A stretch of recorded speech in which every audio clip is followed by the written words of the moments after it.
பாஜக காரர்களுக்கு உண்மையிலேயே பாஜகவினருக்கு உண்மையிலேயே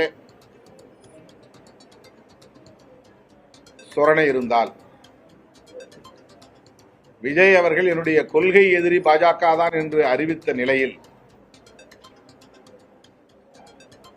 விஜயோடு வலிந்து உறவாட இவர்கள் முயற்சிக்க மாட்டார்கள். அவர் வெளிப்படையாக எங்களின் அரசியல் எதிரி திமுக, கொள்கை எதிரி பாஜக என்று திரும்ப திரும்ப சொல்லுகிறார். நீங்கள் பேசுகிற கொள்கையில் அவருக்கு உடன்பாடு இல்லை. உங்களை எதிரி என்று அவர் பிரகடனப்படுத்தி இருக்கிறார்.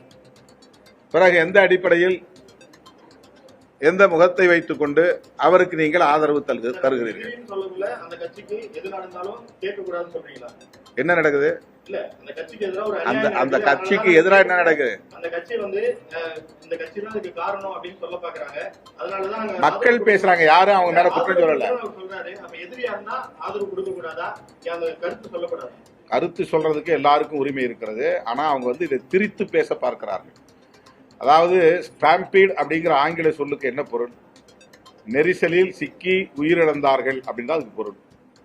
அடுத்த நாளே எல்லா ஆங்கில ஏடுகளிலும் ஸ்டாம்பீடு தான் வந்துச்சு. தமிழ்நாட்டினுடைய முதலமைச்சர் இப்படி போடுங்கன்னு சொல்லல. அவங்க எப்படி போட்டாங்க? அதை நெரிசல் சாவு என்பது வேறு யாராவது வெளிப்புறத்திலிருந்து ஏற்படுத்த முடியுமா? அந்த இயக்கத்தை சார்ந்தவர்களே ஒரே இடத்திலே கூடுதலாக திரண்டு மணிக்கணக்கில் காத்திருந்ததன் விளைவாக ஏற்பட்ட ஒரு சாவு.